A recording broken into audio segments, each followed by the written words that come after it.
Assalamualaikum warahmatullahi wabarakatuh. Alhamdulillahirabbil alamin. Wassalatu wassalamu ala asyrofil anbiya'i wal mursalin sayyidina Muhammadin wa ala alihi wa sahbihi ajma'in. Amma ba'd. Yang terhormat pengawas sekolah binaan Bapak Maulana Ismail SPD MF, yang kami hormati Ibu Kepala UPTD SMP Negeri 1 Camplong, Ibu Indrawati SPD MPD, dan yang kami hormati Bapak Ibu Guru beserta staf administrasi UPTD SMP Negeri 1 Camplong. Alhamdulillahirabbil alamin. Pada siang hari ini kita dapat berkumpul kembali untuk melaksanakan kegiatan kita, yaitu observasi kinerja kepala sekolah yang nanti akan disampaikan oleh Ibu Indrawati SPD MPD. Dalam hal ini yang akan disampaikan adalah presentasi visi misi satuan pendidikan di UPTD SMP Negeri 1 Camplong. Salawat dan salam semoga selalu tercurah limpahkan kehadiran junjungan kita Rasulullah Muhammad SAW. Semoga senantiasa kita akan mendapatkan sama beliau nanti di Allah. Amin amin ya rabbal alamin. Bapak Ibu hadirin yang kami hormati, langsung saja acara pertama adalah pembukaan. Marilah kita buka acara ini dengan bacaan basmalah bersama-sama. Terima kasih. Semoga acara ini dapat berjalan sesuai dengan yang kita rencanakan. Selanjutnya adalah pemaparan yang akan dilaksanakan, yang akan disampaikan oleh Ibu Indrawati SPD MPD. Kepada beliau kami persilakan.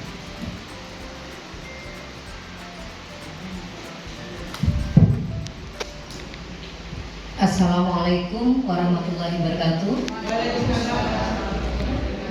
Izin berdiri Bapak Ibu. Hari ini saya akan melakukan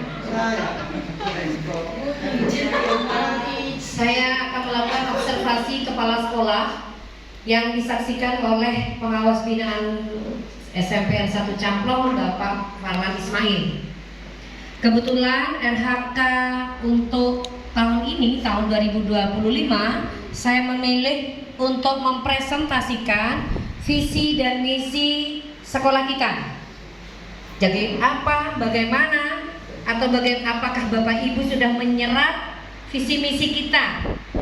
Sudah pahamkah? Tidak hanya kita, tetapi siswa kita itu juga harus tahu Bapak Ibu. Nah, sebelum saya ke materi, mungkin ada Bapak Ibu yang sedikit tahu mungkin visi misi kita. Pak Taufik tahu?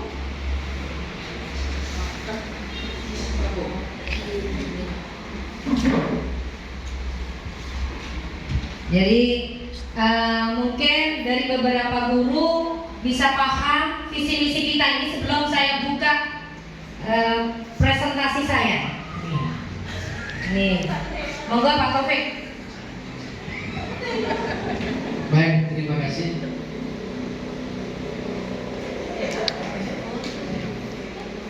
Visi misi dari sekolah kita yaitu yang pertama adalah visi, yaitu terwujudnya insan religius, cerdas, berakhlak mulia, berbudaya lingkungan, dan berkarakter iptek dan intak.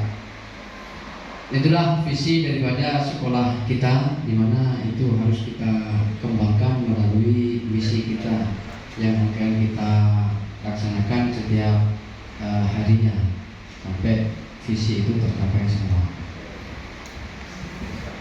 Luar biasa, tepuk tangan untuk Pak Taufik.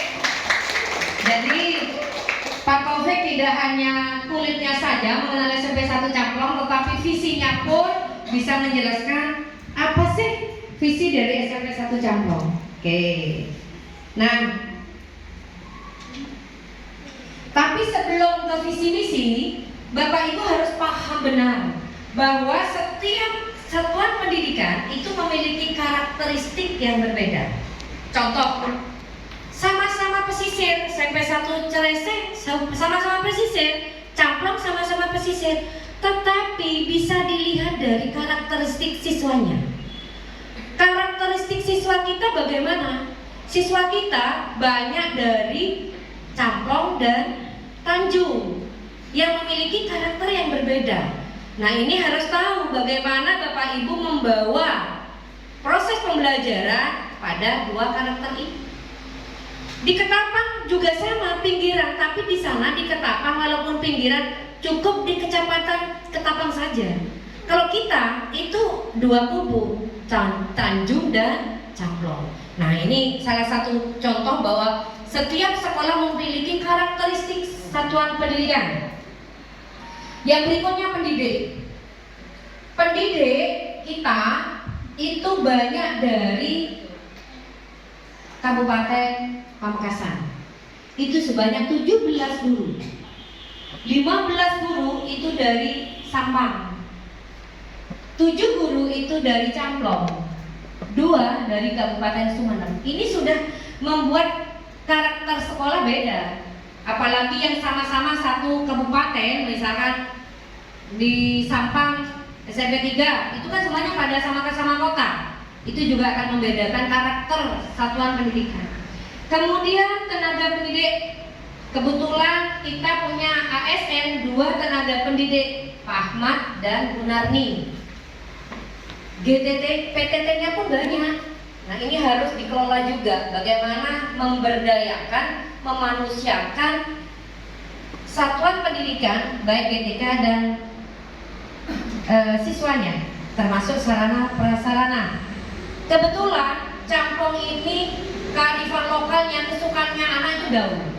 Makanya apapun yang terjadi, sarana prasarana daun saya harus adakan, karena itu adalah sarana anak untuk membangkitkan semangat.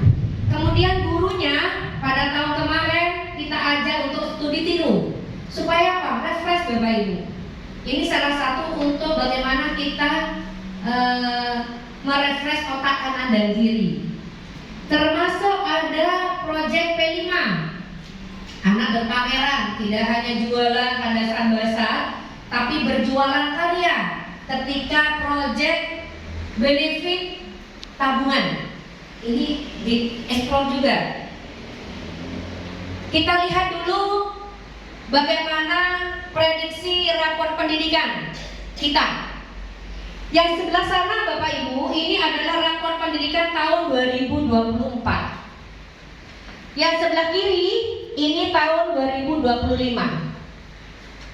Coba dipentelengi, dilihat adakah bedanya. Bu Mai, bisa dikatakan Bu Mai, adakah bedanya Bu Mai? Monggo Bu Mai. Ini Bu Mai, monggo silakan. Kalau tidak lihat ke depan aja Bu Mai, monggo. Ini salah satu bentuk literasi. Ini ada infografis Bapak Ibu. Infografis ini bisa menjelaskan. Jadi tidak hanya siswa, tapi guru pun bisa menjelaskan infografis. Ya. Rapor pendidikan di sekolah SMPN 1 Camplong dan mulai tahun 2024 ke tahun 2025 ada perubahan. Di sini ada perubahan dari kemampuan literasi murid yang di tahun 2024 sedang, sekarang di tahun 2025 menjadi baik. Lagi. Kemudian kualitas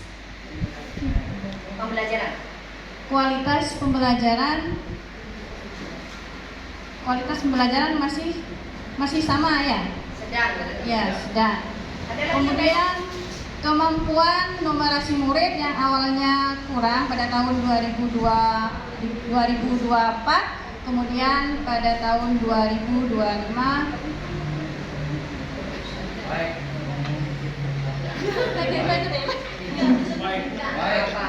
ya mengalami perubahan juga ya. Ini sudah berdampak signifikan.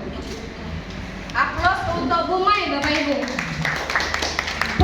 Perubahan ini adalah berkat Bapak Ibu juga. Tanpa dibantu oleh Bapak Ibu saya tidak bisa atau mengubah rapor pendidikan yang merah atau di Stimpo atau Stabilo menjadi hijau, tidak, tak bisa. Apalagi tahun 2022 itu tambah banyak merahnya, literasi numerasi Bapak Ibu. Alhamdulillah semakin ke kiri ini semakin berkurang. Contoh, yang numerasi dulunya merah Bapak Ibu. Di sini numerasi sudah baik. Kemudian katanya Bu Mai lagi kualitas pembelajaran ini sedang. Di sini Bu sama Bu masih sedang. Nah, ini yang akan digodok di tahun 2025. Bu hasil 25 ini dari mana? Rapor pendidikan ANBK siswa pada saat tahun 2024. Keluarnya rapor pendidikan di bulan awal Maret. Sehingga natanya sekarang untuk tahun 2025 yang digenjot adalah semuanya Bapak Ibu. Karena kalau saya fokus pada sini bisa saja nanti yang lainnya merah. Paham ya Bapak Ibu? Nah, ini tujuannya saya memberitahukan atau menginformasikan rapor pendidikan nanti dikonekkan dengan visi misi kita. Oke. Ini saya perjelas bahwa kualitas pembelajaran yang harus digenjot. Kira-kira kalau kualitas itu ujung tombaknya di mana ya? Di siapa ya? Di guru ya? Kalau guru nerangkan pakai metode Carana, kira-kira anak-anak bosan nggak ya? Bosan. Berarti harus apa Bapak Ibu? Harus kreatif ya kira-kira. Kreatif sama bosan enak mana? Ya, siapa tahu salah satunya untuk mendongkrak kualitas pembelajaran dengan kita berkreatif. Oke.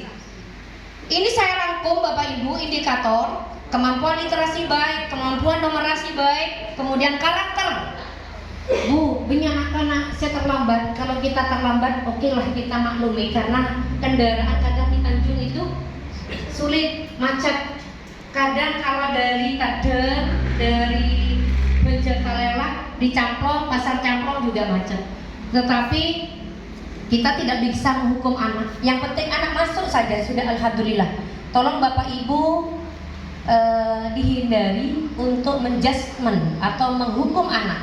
Mari kita bangkitkan motivasi intrinsik anak. Berikutnya Bapak Ibu, nah apa sih visi?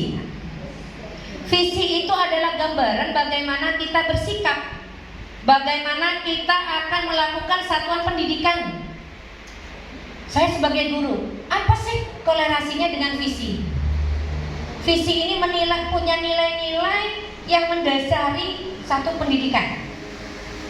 Tadi sudah disebutkan sama Pak Taufik, iman, berakhlak mulia, iptak dan iptek, cerdas, disebutkan sama Pak Taufik. Nah, bagaimana kita menyikapi itu semua? Kemudian setelah ada visi, ada misi. Kok beda visi misi? Ya, misi ini program-programnya yang mendukung visi tadi. Jadi menjawab bagaimana visi itu tercapai Bapak Ibu. Nah, di visi juga ada tujuan. Sesuatu akan berhasil maka kita harus memiliki tujuan. Dijabarkan visi itu dijabarkan menggunakan tujuan Bapak Ibu ya. Dalam pengorganisasian kita turun kepada 3 indikator lagi. Intrakurikuler, kokurikuler, ekstrakurikuler. Nah, di sini Bapak Ibu kira-kira ada di mana nih? Posisinya Bapak Ibu di mana? Kalau ngajar, katanya Bu Samar di intra, oke. Kalau kokurikuler, P5 ya, project based learning itu. Kalau ekstra gimana? Oke, baik. Bapak Ibu, saya tetap menginginkan Bapak Ibu tetap ada pembelajaran diferensiasi. Loh, bukan sekarang ada deep learning. Pembelajaran diferensiasi ini adalah banyak manfaatnya. Kita harus tahu kalau kita mau ngajar kesiapan anak. Jangan langsung anteng promo materi Bapak Ibu. Tolong Bapak Ibu ketika akan mengajar gunakan ice breaking 15 menit atau berapa lah. Kemudian minatnya anak, profil belajar anak kadang ada yang diem, ada yang aktif seperti itu. Deep learning ini adalah kita pembelajaran yang kontekstual. Jadi yang perspektual itu bagaimana? Visi misi sudah saya paparkan ditempel di ruang tamu. Mungkin nanti ke depannya ke sekolah di kelas-kelas nanti dikopikan sama Pak Taufik, ditaruh di kelas-kelas, kemudian dibacakan di upacara. Nah ini visinya, tolong diingat-ingat Bapak Ibu ya. Kali terwujudnya insan religius, cerdas, berakhlak mulia, berbudaya lingkungan, berkarakter itak dan ikhlas. Nah ini memiliki ciri khas tersendiri. Seperti itu Bapak Ibu ya. Ini visinya, ini tujuannya. Nah nanti saya pengen masukkan dari Bapak Ibu untuk mengisi refleksi. Tapi setelah paparan. Demikian paparan saya. Mungkin ada pertanyaan dari Bapak Ibu, saya silahkan. Saya harapkan visi misi itu tidak hanya dibaca, dipajang, tetapi dilakukan berdasarkan program-program. Ada yang mau ditanyakan Bapak Ibu? Ada dua. Saya serahkan dulu ke Pak Wawan ya sebagai moderator.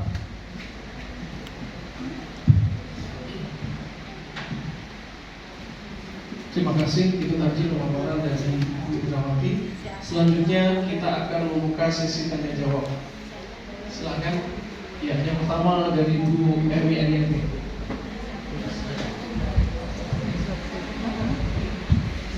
Assalamualaikum warahmatullahi wabarakatuh. Salam. Seperti yang dipaparkan oleh Ibu Indrawati SPDMD tadi, itu ada istilah baru, mungkin tidak begitu baru juga, istilah deep learning. Itu yang saya ingin tanyakan. Deep learning, apa hubungannya deep learning dalam pembelajaran? Pertanyaan yang pertama. Terus yang kedua, apa kaitannya deep learning itu dengan visi dan misi sekolah? Itu aja yang saya tanyakan. Mungkin Ibu Itra bisa memberikan paparan yang lebih jelas lagi sehingga kami lebih paham. Terima kasih. Wassalamualaikum warahmatullahi wabarakatuh. Terima kasih. Langsung dijawab atau Pertanyaan aja. Ya, pertanyaan kedua oleh Bu Siska.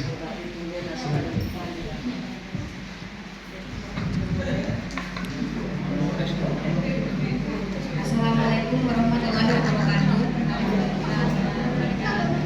Visi sekolah kita yaitu terwujudnya insan religius, cerdas, berakhlak mulia, berbudaya lingkungan dan berkarakter itek dan imtak.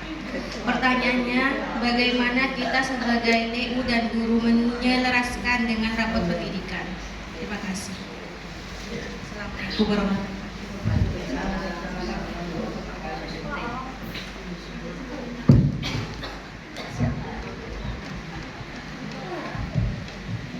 Baik, ada dua pertanyaan dari Bu Eri Emianti. Saya ulang lagi, pertanyaannya adalah bagaimana kaitannya deep learning dalam pembelajaran, dan yang kedua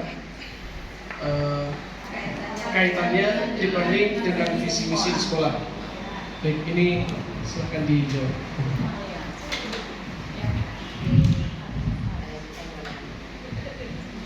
Luar biasa, terima kasih ke Bu Emi dan Bu Siska yang sudah bertanya. Terutama Bu Emi, tadi Bu Emi mungkin terpancing ya, karena saya deep learning hanya pakai slide tidak dijelaskan. Baik, deep learning itu adalah suatu, bukan ini, tapi suatu metode Bapak Ibu. Bagaimana Bapak Ibu mengajarkan pada anak menggunakan pembelajaran yang mendalam. Mendalam itu maksudnya tidak harus dolem-dolem dalam pas tidur, tidak. Tetapi di situ ada makna yang bisa diterima oleh anak, terutama kontekstual. Contoh, anak tahu uang 100.000, anak tahu uang 50.000, tetapi anak tidak tahu bagaimana memanfaatkan uang yang 60.000, 100.000, bisanya hanya menghabiskan. Nah, bagaimana trik Bapak Ibu? Ini hanya untuk guru IPS. 50.000 itu bisa untuk 1 bulan. Uang saku anak 1 bulan. Pancing anak seperti itu. Pasti anak jawabannya apa? Nggak bisa, Bu. Gitu ya? Kira-kira menurut Ibu bisa apa enggak? 50.000 untuk 1 bulan. Ongkosnya aja lebih, Bu. Ongkosnya anak sekolah. Ini sanggup anak untuk mengajarkan anak bagaimana hemat sebenarnya. Cari anak berpikir kritis. Ya, ibu kasih uang kamu 50.000 soal, tapi habiskan bagaimana caranya menghabiskan itu 50.000. Bu, nikah 2 hari, beli sebulan. Tapi kamu berpikir. Jadi anak kan dipancing untuk berpikir, Bapak Ibu. Tak bisa, Bu, tapi ibu memotivasi sebagai fasilitator, sebagai aktivator, mendampingi anak. Cobalah kamu berpikir keras. Pasti nanti ada solusi satu. Makan yang kenyang dari rumah, bawa bontot dari rumah. Kemudian uang minum, air minum bawa dari rumah. Aman 1 hari pertama. Paling pengen nunggu beli pentol 5.000 udah apa-apa, tapi kan tidak tiap hari. Jadi ada cara, anak itu kan diajari cara. Jangan anak hanya jawab, "Gak bisa, Bu, 50.000 untuk 1 bulan." Itu cuma 1 hari, Bu. Tapi pikiran kita bagai anak itu ke depannya 1 atau 3 tahun lagi. Kalau orang tuanya meninggal, dia kan gak punya apa-apa. Nah, seperti itu kan ada berpikiran anak itu menghemat dalam diri. Paham ya Bapak Ibu ya?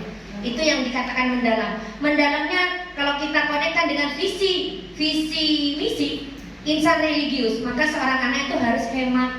Ajarkan anak itu hemat. Kedua, cerdas. Cerdas di dalam menyikapi. Saya kalau jajan 5.000 habis 1 hari. Berarti ada selang 1 hari atau 2 hari tidak makan pentol. Itu yang dikatakan cerdas. Jadi anak itu minimal memahami dari visi ini. Berakhlak mulia. Berakhlak mulia ketika uang 50.000 apakah harus untuk jajan? Tidak. Kita bisa juga untuk berbagi. Gunakan 1.000-nya untuk berbagi kepada masjid. Berbudaya lingkungan. Berarti ketika jajan atau sisa sampahnya itu digunakan menggunakan taruh di tempat sampahnya, seperti itu.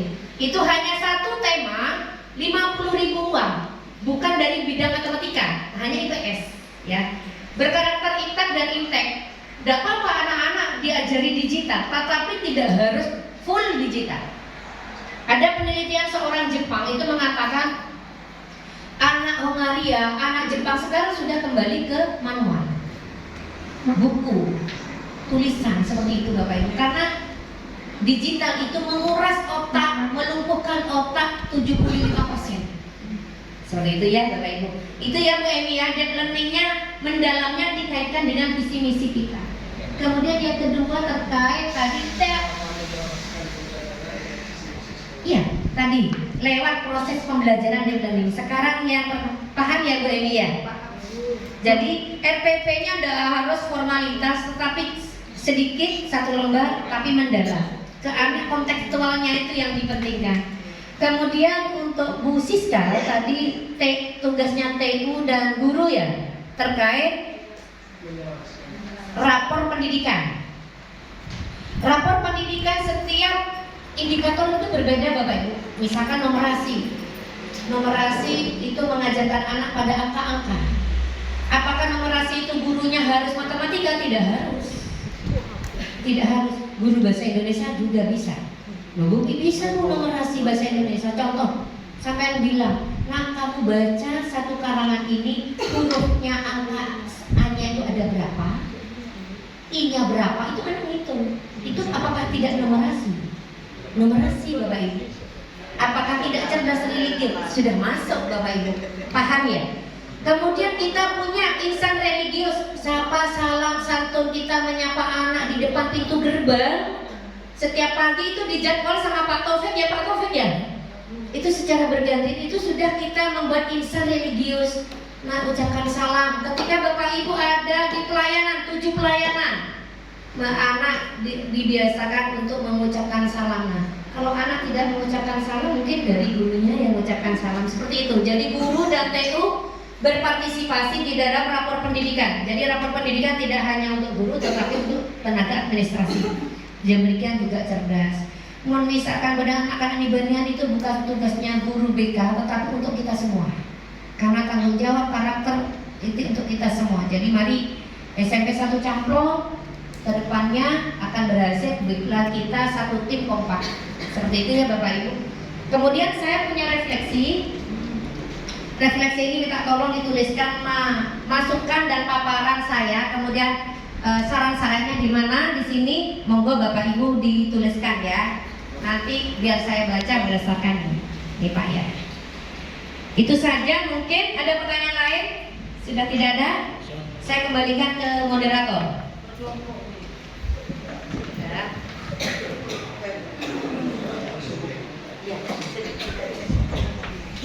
Pak Ibu hadirin yang kami hormati, demikian tadi paparan yang sudah disampaikan oleh Ibu Kepala Sekolah.